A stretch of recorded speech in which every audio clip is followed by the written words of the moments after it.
Why aren't young people getting married? This is a question that came up in a recent conversation amongst 3 members of the New York Times' opinion section, and they are trying to parse out why young people aren't getting married. I'll just note that only one of the women who contributed in this conversation is confirmed to be married and has children. One is certainly a childless cat lady. And it doesn't seem like any of them are still in their 30s, much less their 20s. So they are coming at this with opinions that are completely devoid of what's happening in the marriage market right now. But regardless, let's hear what they have to say.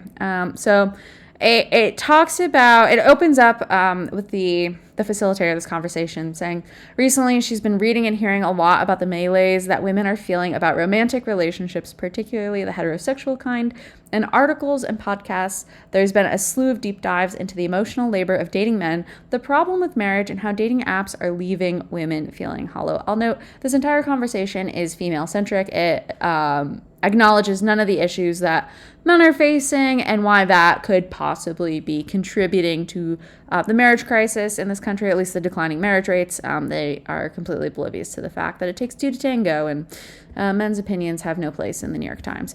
So they dive into this. I'll note that the one person that comments here, she has not been on a date since 2005 because she is married. So she's commenting about the state of dating and relationships from a position of someone who has experience with none of it in the last 2 decades. But she says, I think the number one place we are seeing discontent is with online dating. I think that people find it dehumanizing, soulless, and unfun. I say this from 0 experience. So she's never online dated, and she is trying to describe what it's like. She says, I have not been on a date since 2005. But that is my sense. A lot of it is specific unhappiness with the online gamification of relationships. I mean, yeah, online dating has its issues. I will say it's an option. It's not the only option. I mean, yeah, it's definitely gotten harder and harder to meet people in public spaces, but there is no shortage of activities people can do, whether that's joining a run club, a trivia club, a sports league, whatever. There's no shortage of activities people can do to complement online dating. And yes, it can be dehumanizing, soulless, and unfun. I'll add an alternative perspective. It also exposes you to different types of people you probably would not have considered dating in the first place. So on the one hand, yeah, there is the gamification of it, especially for women, because it's predominantly skewed towards matches for women, not men. But it's also kind of democratizing in some ways, and it gives all sorts of people access to different potential matches that they wouldn't naturally happen across in real life. So, it's a glass half empty, half full. Like, you pick your perspective on how you want to look at it. It just is what it is. Okay, she goes on to say, we're also in a moment where more and more women are financially self-sufficient. So this is another reason. So online dating, one reason why people are struggling right now, but also because women are more self-sufficient.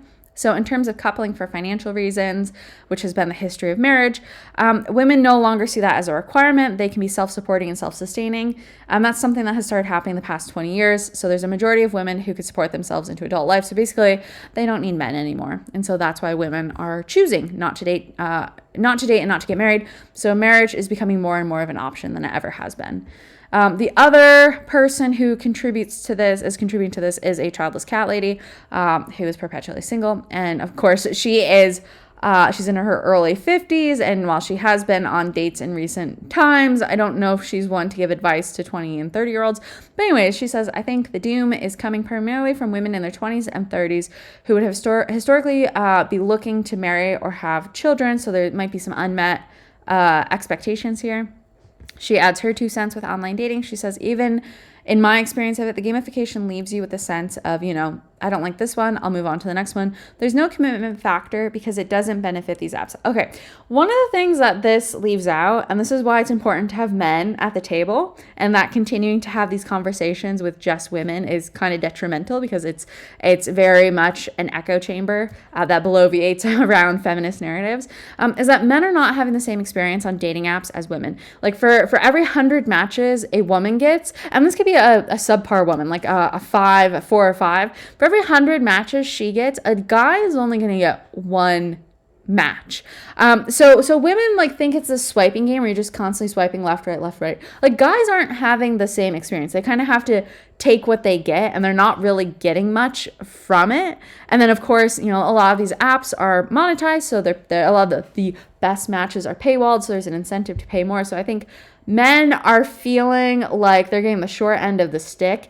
And then when it comes to going on dates, like they're not getting very many matches to choose from. And then the matches they are getting, there's unrealistic expectations of what those dates are like. Like these women want a 6-foot tall dude in finance who's going to take them out to expensive dinners at Michelin star restaurants. And the reality is like guys aren't willing to pony up for that anymore, because for them the pickings are slim. And so there's a misalignment as well in terms of expectations and reality. Okay, she says, so the more that women are able to tell their own stories or create their own narratives, it diminishes marriage as the goal. Essentially, it allows women to explore other avenues that are just as satisfying or more satisfying, or will lead to a happier, more fulfilled life. And oftentimes, this is outside of marriage. And I would say I recently did a video covering some essays published by a 6-year-old woman who has come out and basically said, I was wrong. Like, I thought this was all going to be great and wonderful. And really, she's just a sad, childless cat lady. And a lot of boomer women are starting to come out and acknowledge this. Like, oh, actually, aging into the older years of life, the golden years of life, without a husband and without children really kind of sucks. So, this woman in her 50s, she probably hasn't obviously reached that state yet. So she's still young, relatively young and naive and thinking like everything's fine. But I think her tune will change in the next decade or two when her health begins to decline, her friends start to die, dating is no longer as viable as it once was, and she's alone and has no one to help her and no one to spend her remaining years with. And so I don't think it is necessarily as satisfying as some of these women are trying to make it out to be. Okay, she says, previously there's no comparison. The only avenue to happiness and satisfaction was through marriage and motherhood. I just want to ask, like, why is that? None of these women in articles that you like this or transcripts like this, none of these women ask that question. They just, they start with the assumption that, well, the only way to be happy was to have be married and become a mother. Okay, why do you think that's been the case for millennia? Why do you think that is the recipe for a satisfying, happy, good quality life?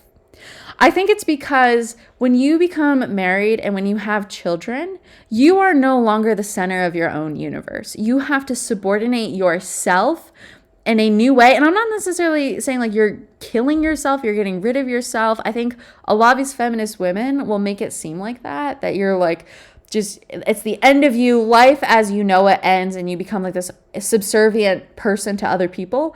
Like that's one way to look at it, sure, but I don't think that's necessarily what it is. It's you are now embarking on a new journey in life in partnership and in collaboration with another human being. And then once you have kids, you are responsible for cultivating life and raising it. So you have new requirements that are placed on you where you are no longer the center of your life. Your narcissism has to go away, and you realize you are participating in a new quest, a new game of life, if you will, that is far bigger than yourself, right? And so I think it puts you into perspective within like the entire cosmos, and you realize how insignificant you are. Because you are no longer the center of your own universe. You are part of something much bigger. And so I think there is satisfaction, happiness that can be found in that. I read Stoic philosophy, read Marcus Aurelius. I think like that's a really good example. Read Viktor Frankl, Man's Search for Meaning. Just read texts from people who think about things philosophically. And I think marriage and motherhood fit into that mold. Sure, it's not the only way to become satisfied with life. You can do other things and you should do other things. But I think historically that has been one of the primary ways in which people have found contentment and happiness. It's not necessarily a means to an end that people think it is. It's not like this entrapment. It's, I think, something much bigger, and it broadens your horizons, and it really tempers you. It tempers your narcissism and your self-righteousness and your self-importance in a way that I think enables happiness to emerge. Okay. So the facilitator says there was a recent Pew Research Center survey in which 48% of women said that being married was not too or all that important for fulfilling life. And this is compared to 39% of women. So she wants to know, like, why is this? Like, why are marriage rates plateauing and falling? And so the married woman says, marriage is considered by a lot of people to be a capstone. This is how sociologists refer to it. People really think that they need to have their ducks completely in a row financially and emotionally before they are ready to get married. And that didn't used to be the case. And so the biggest thing I would say is that it's taking young people much longer to feel that they are settled enough, in a settled enough place to get married. I would say this is arrested development, and people just don't want to grow up. We've coddled generations of young people into not trusting themselves, like not allowing them to go and live life. I mean, a great example, like I remember this when I lived in Washington, D.C. Like I would see people my own age, so I was in my 20s, right? I'd see people my own age with their parents going with them to lease an apartment. Like they might have needed their parent to like co-sign, sure, I get that.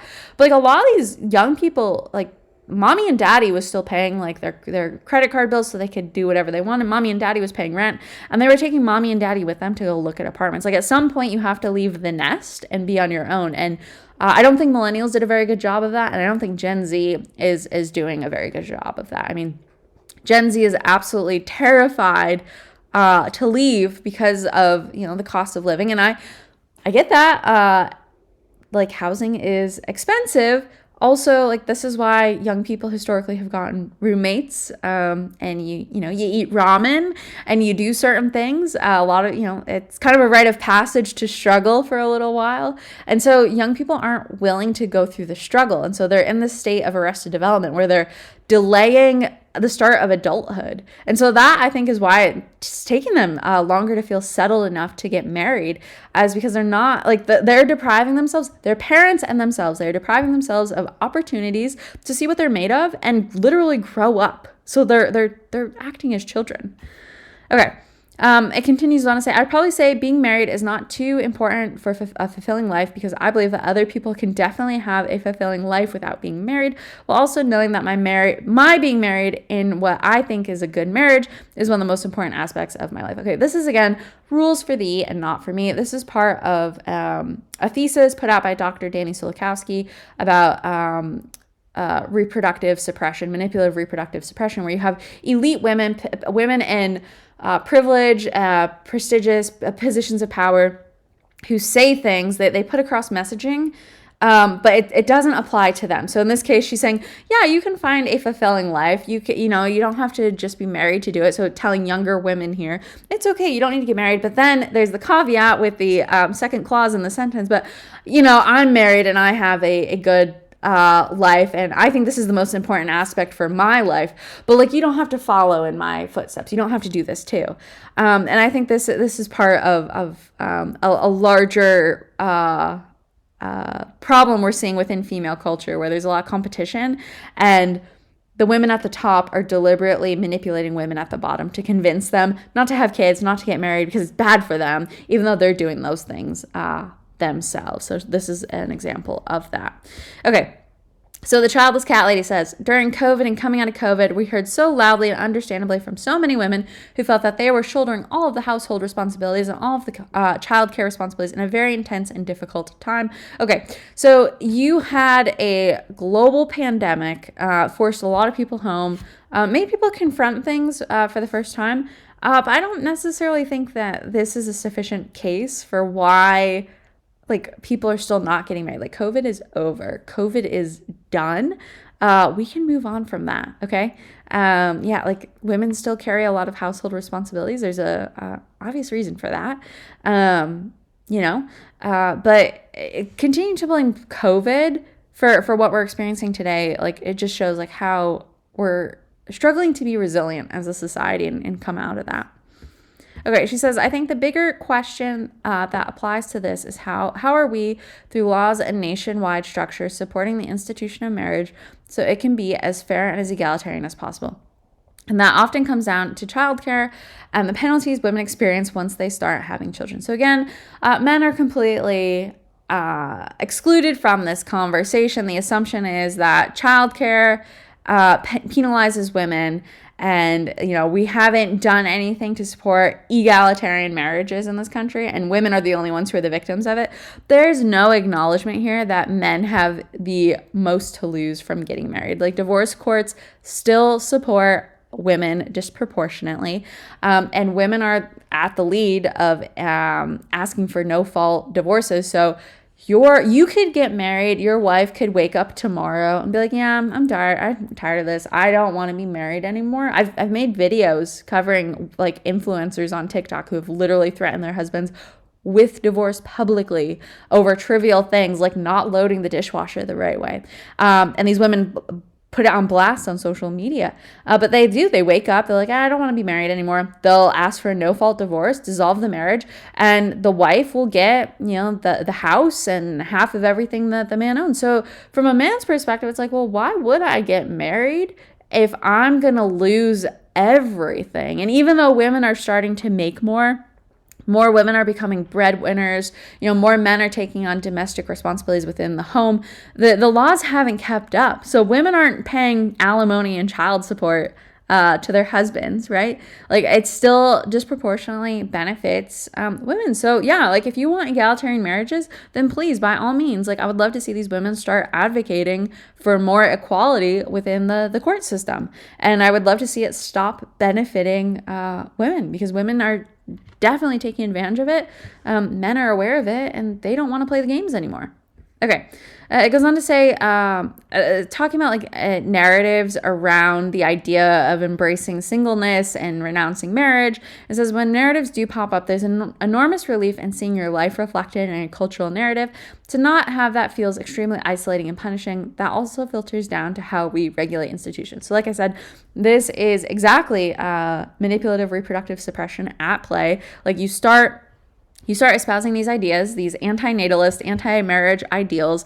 You start seeing it in cultures. You see it in movies. You see it in retail spaces, places where young women hang out. You see it in music. So it starts to feel normalizing, and so it starts becoming accepted. And so over time, that changes how institutions are regulated. So it basically is the deconstruction of marriage and the family unit. And I think there's a whole much bigger conspiracy here to get rid of families, because historically, families have been the biggest buttress to state power and tyranny and overreach. Like, that is how you keep a check on power, is through family units. And so if you get rid of the family, you highly atomize society. They're much easier to control politically and socially. And so I think that is what you're seeing happening right now. So I don't know that it's a relief to see singleness being adopted as part of a normalized mainstream cultural narrative. I think the dissolution of marriage and the end of families is a warning sign that we should all be paying attention to. Okay, so the facilitator now is talking about how, with online dating and gamification and the limitless possibilities. She says, in a city like New York or other major American cities, it can kind of just feel like the deck is endless. You can keep swiping and going through as many of these profiles as you want until you find the perfect person. Is that adding to a level of dissatisfaction too? And I think this is a relevant point that has come up time and time again. Like, when women they're the ones getting all the swipes, right? So when they have an infinite number of choices, they feel like the grass is always going to be greener on the other side. So this too is a problem. So it's not even just like in marriage with no fault divorce. Like, the same logic is being applied to marriages or to dating. It's like, okay, well, like, you can date Joe Schmo today, but then like you might find someone better. So like, there's no desire to commit, and this whole concept of committing to something has completely gone out the window. The childless cat lady says, part of this exhaustion is that you're only responding to a screen version of someone. You're not having a real life experience. It's like responding to a person in a magazine. There's no reality to it. Okay. Again, like, yeah, this is true. Like, not denying this. And a lot of the dating apps are mimicked off of social media, and that's not necessarily a good thing. But also, we're not helpless victims to social media. We're not helpless victims to these apps. Like, at any point in time, you can turn off your phone. You have agency to do that. And you can go outside and you can go do something. So yeah, it's difficult, but if you want a real life experience, go volunteer somewhere. Go join a social club. I mean, here in Austin, when I moved here, one of the first things I did is I started connecting with random people, random entrepreneurs in the city, getting coffee with them, was learning all sorts of different things. One of them tipped me off that there was a walking group that met on Saturdays downtown. So I went to that for several weeks and got to interact with people in real time, absolutely free. All it required was me to show up at 8 a.m. on a Saturday morning. So that might not be an option in your city. Okay. I suspect, though, New York City probably has a lot of activities like that. Like I said, go join a running club, like all sorts of different running stores, breweries, Shake Shack, they all have running clubs. Go join a running club. Go join a fitness community. Like, go volunteer somewhere, join a church, join a civic institution, go do something. Like, no one is forcing you to only rely on these apps. Like, yeah, they're the easy option, they're the most obvious option, but they're not the only option. Okay. So jumping down a little bit, she's talking about how as we push marriage later and later and you establish yourself as an individual with your own likes and dislikes about how you live, it becomes more difficult to give those things up and align yourself with someone else. So yeah, this is part of the problem. Like, you delay adulthood. So we're seeing arrested development, delayed onset adulthood. So by the time like you're in your 30s, it can be harder to negotiate with someone else. So when you're in your early 20s, like she says here, you don't really know any better. So it's much easier to settle down and accommodate to each other's needs. It can be a lot harder when you're in your 30s and you're bringing your own life and you're asking, and especially for feminist women, like you're asking a potential husband. You don't see them as a husband, right? You see them as a partner, but you're expecting them to bend to your will, and you're not willing to accommodate their life at the same time. And I think that's a problem. Like, why would a guy want to surrender everything he's built for himself if you're not willing to make the same level of commitment in return? Like, obviously it's very one-sided. So a lot of men are opting out because of that. Okay. The facilitator says, we are now in an era where partnership is not the default. And if it's not the default, there's this wellspring of other options. And what those options look like, whether it's financially feasible or whether it feels good, is still being muddled out. So we're entering into this new period where marriage is optional and different types of relationships are emerging. They call out constantly like heterosexual relationships here. So obviously heterosexual no longer being the default, doesn't say it in this, but different types of, I would say, historically unacceptable relationships like polyamory, that is becoming more and more normal. And so all these new types of relationships are emerging. And so we're still trying to figure that out. But then she raises the question, what's my life going to look like when I'm 80? And I think this is the fundamental question everyone needs to be asking. Especially if you're in your 20s and 30s and you want to get married, like, you need to ask this question and start making decisions based on the answer to that question.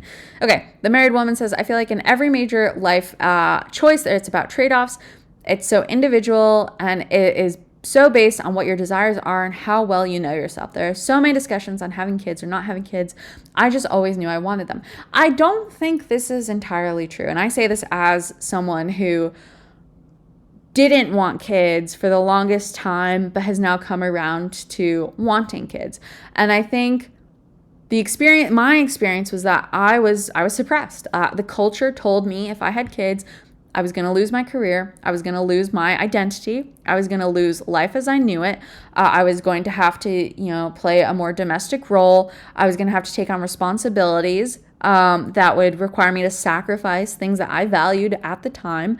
There was going to be the tremendous financial burden, right, because of the cost of childcare. So all of that messaging was transmitted to me as a 20-something, and it communicated to me having kids was bad.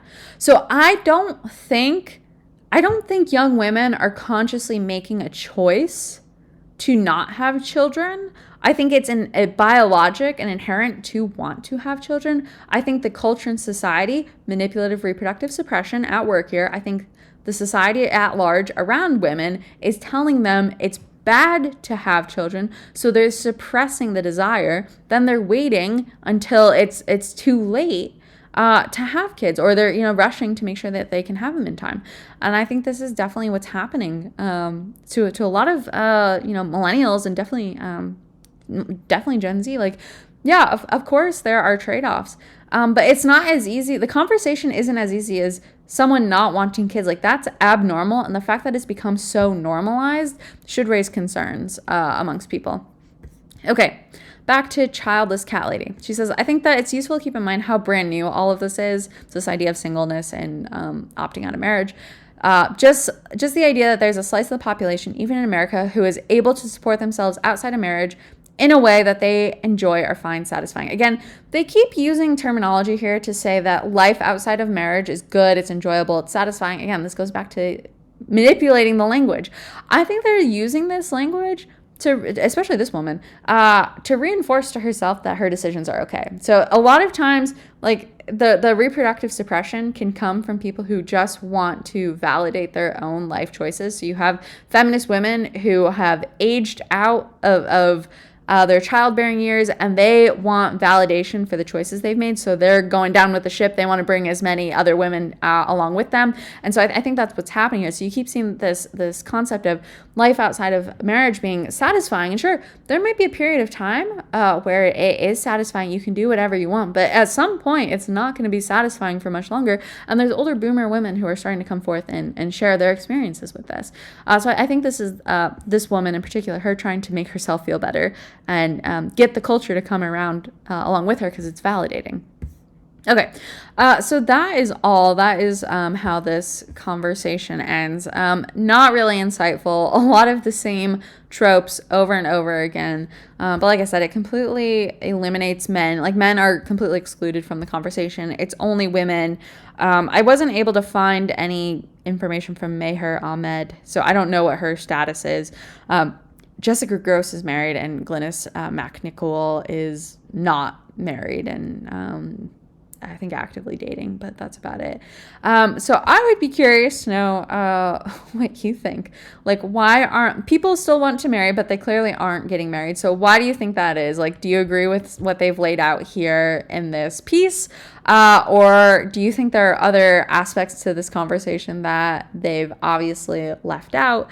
Maybe because they aren't men and they didn't consult men, so they have no insight into how men are thinking, or because they're older. Like I said, I didn't get the impression that they were in their 30s, much less in their 20s, so they're completely removed from the current state of affairs for young people. I would be curious to know what your thoughts are on this, if you agree, disagree, and why you think people aren't getting married anymore. Definitely share your thoughts in the comments below. I appreciate you for watching. If you enjoy this video, definitely like and subscribe, and I'll see you in the next one.